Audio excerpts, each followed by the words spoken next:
You're listening to Learning Leader Spotlight, interviews with corporate L&D leaders. On each episode, we sit down with key industry experts to discover more about what's happening in the world of learning and development, from current trends and insights to the most valuable lessons learned along the way. Join us for a fresh perspective on all things training and the best direction forward. Here's your host, Leanne Langford. Hi, welcome to Learning Leader Spotlight, the podcast where we interview the learning leaders of today to help the learning leaders of tomorrow. I'm your host, Leanne Langford. I'm the president of Training Pros. Training Pros is a woman-owned L&D contract staffing company where we like to say, when you have more projects than people, let us find you the consultant to start your project with confidence.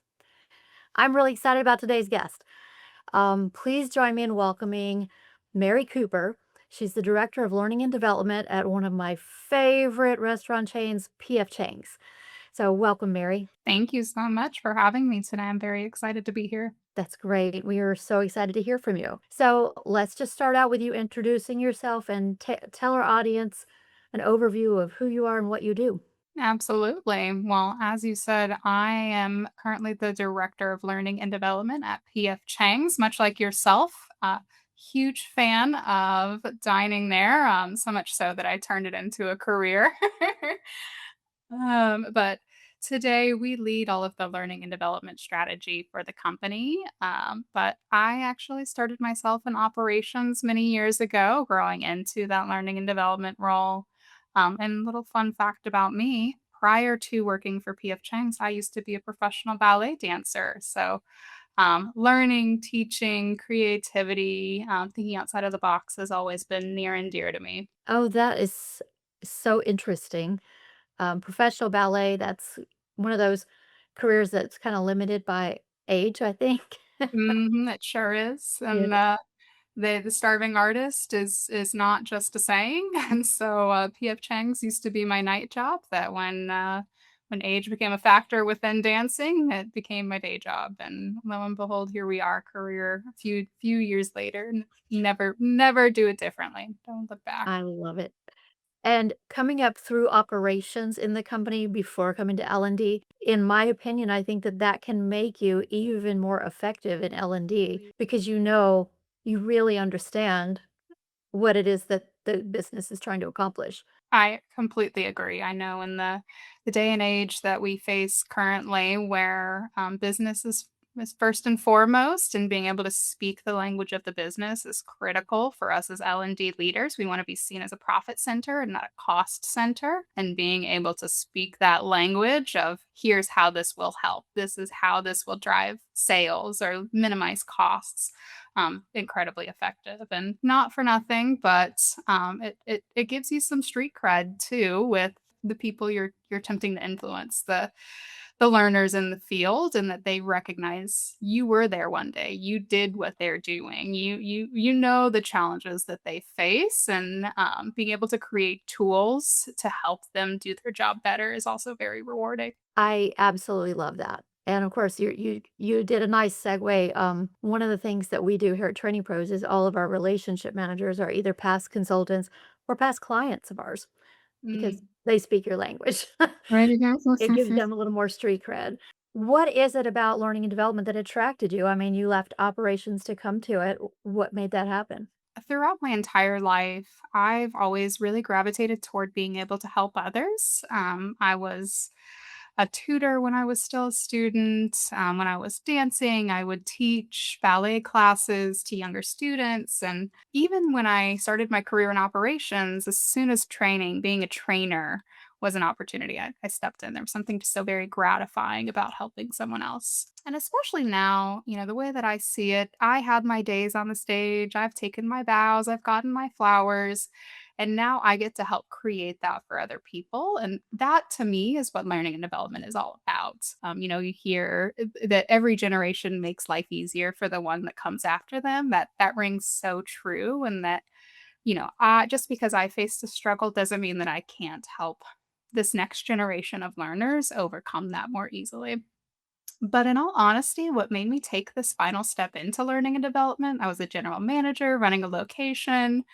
Um, COVID was running rampant and, I wasn't exactly looking for a new role, but an opportunity on the learning and development team became available and at PF Chang's and I just had thought back to all of the training managers that had been so impactful for me, even stepping into my role as a GM and all that I needed to learn to manage that business. And even just throughout the years that I'd worked in the field, just how ready to help, how resourceful they were. I had just admired them so much. So an opportunity to work alongside them coming across my plate was huge, and I jumped right on it. And they just kept calling me back for interviews. So one one way or another, I made it out here, and, once more, I mean, I would not change it for anything in the world. One of the things I have noticed about L&D in my few decades in the field is once we come into L&D, we never wanna leave.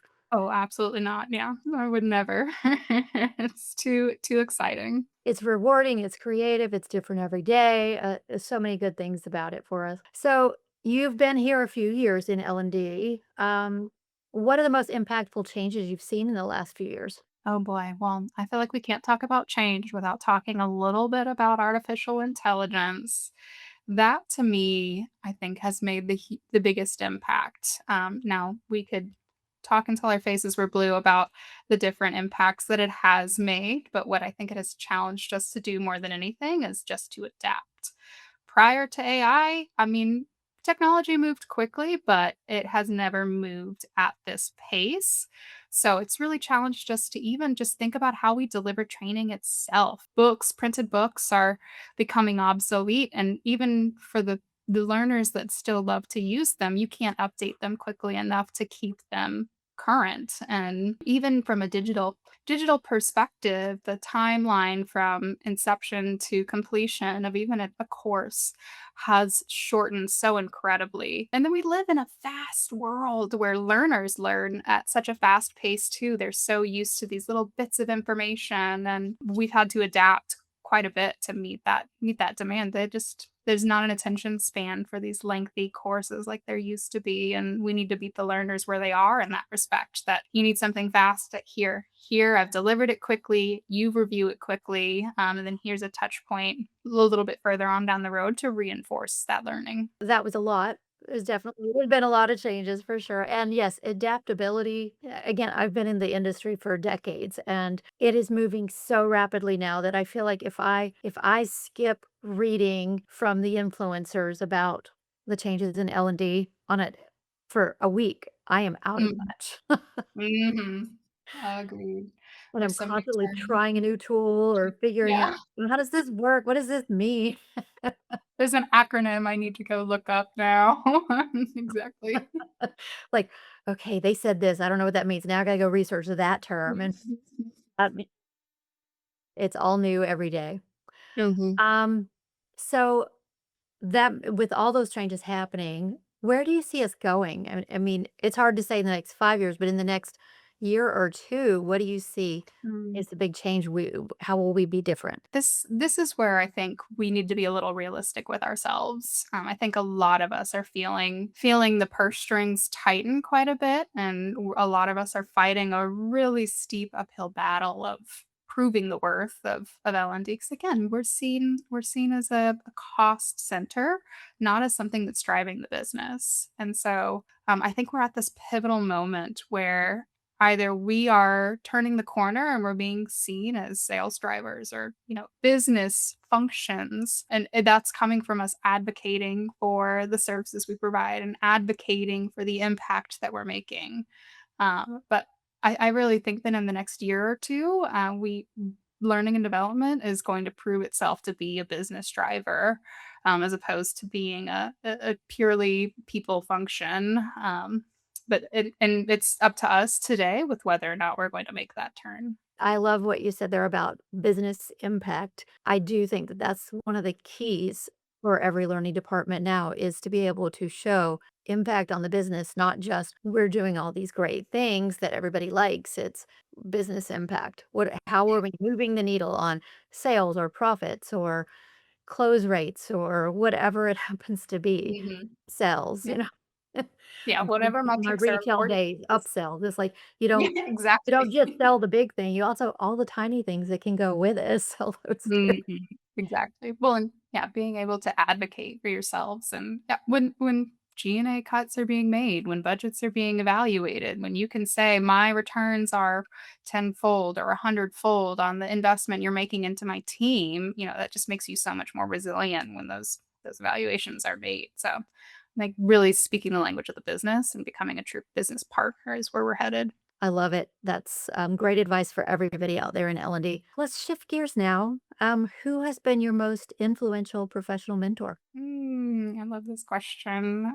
There's been many great teachers and leaders that I've had throughout the years, but the one that comes to mind is actually the leader of the learning and development department when I joined, and perhaps there's some nostalgia with being on a new team and really having to learn a lot of new information. And there's a certain sense of vulnerability that comes with that. But her name was Nicole, and she was the senior director of learning and development when I joined the team. And the way that she led with just such empathy and patience and professionalism, navigating such an incredible environment throughout COVID. And we saw some really substantial company growth after that point that, there's growing pains that go alongside that. But when companies grow, you look to learning and development to support it. And our team grew and then it shrank. And we worked on some really high profile projects that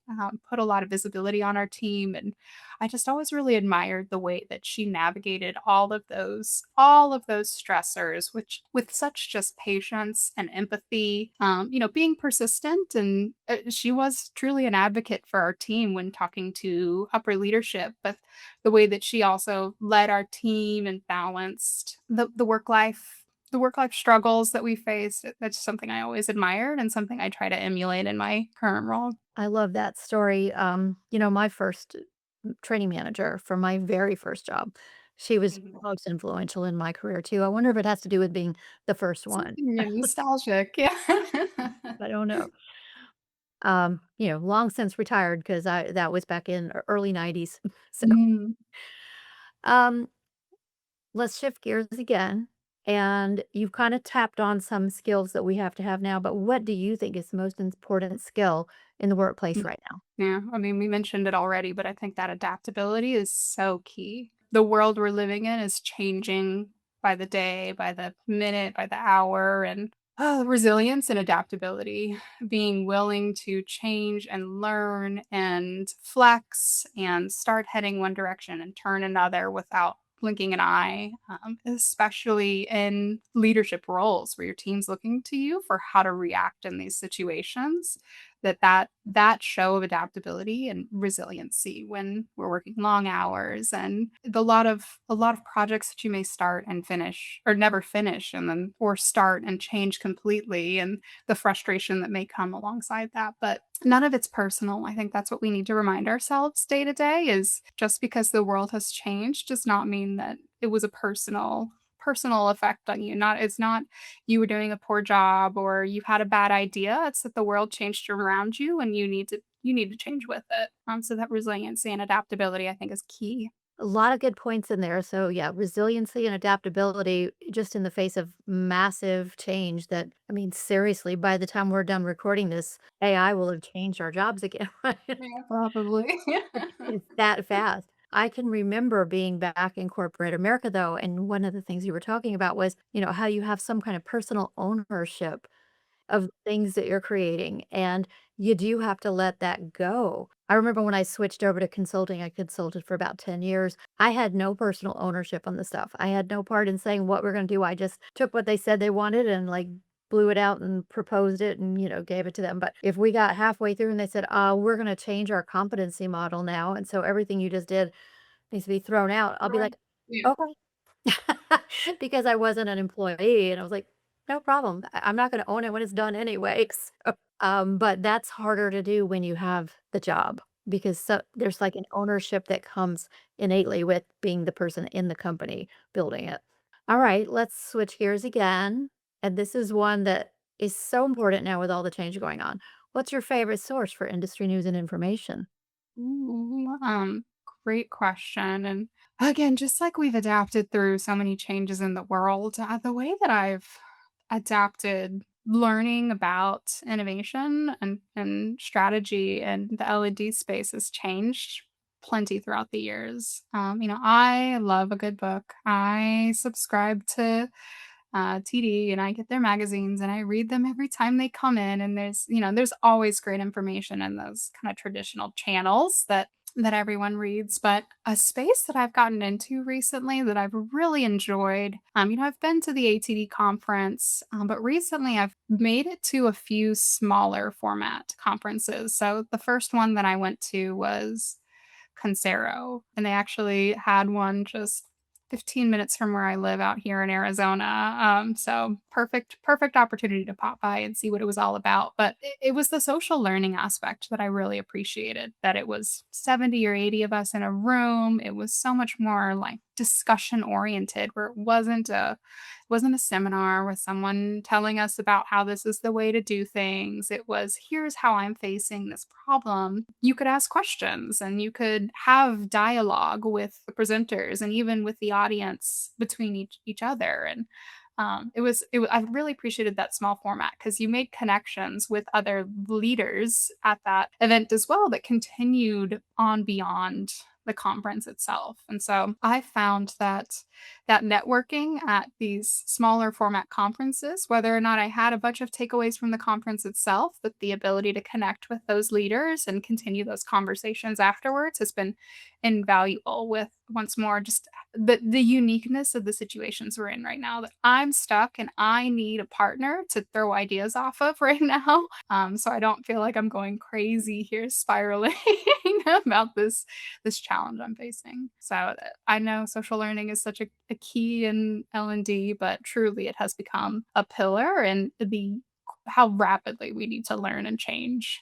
And I agree with you. I've been to those small format ones where it's just learning leaders and it's learning leaders presenting and it's discussion. And then, of course, you have the social events they put together for you. Mhm. I think it's a great way for everyone to get together. I go to a lot of conferences, and my favorite are always the smaller ones. You get better conversations. The big ones, I can go the whole time and not see the same person twice, Oh, easily, Easily. easily. And not that there's not value to those larger conferences, but yes, that continued social learning definitely is a miss.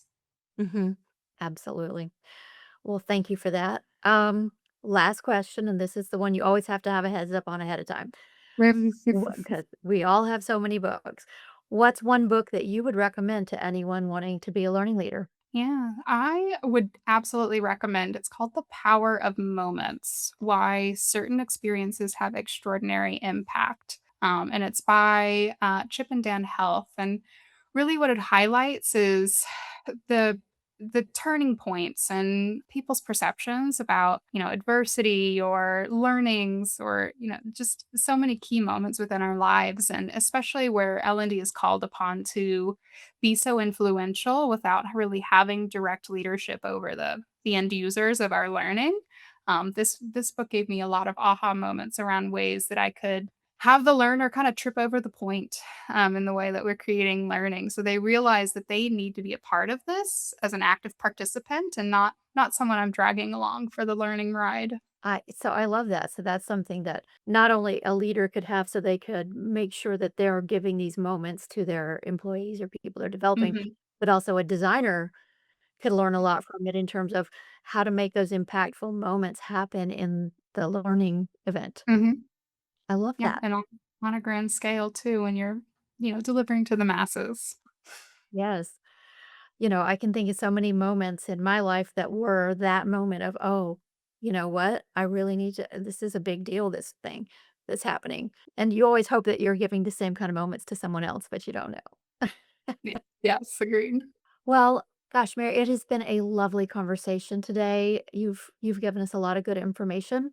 I want to thank you for being such a guest on our show. I know it takes a lot of time out of your schedule. As my thank you to you, our charity here at Training Pros is we plant trees in the world. To date, we've planted over 5,500 trees. We're going to Oh, plant 5 trees in your name as our thank you to oh, you. Well, thank you. I'm so honored to have been here. Thank you for your time and for the conversation we shared. You are so welcome, and I just know this is going to have some really great followers to this episode. I think it's going to be a real popular one. That's it for this week's episode of Learning Leader Spotlight. Please join us next week when we will be talking to another learning leader from another industry. Thanks for joining us for the latest episode of Learning Leader Spotlight, interviews with corporate L&D leaders. You'll find links in the show notes to any resources mentioned on today's show. If you're enjoying our podcast, please subscribe so you never miss an episode and leave us a 5-star review.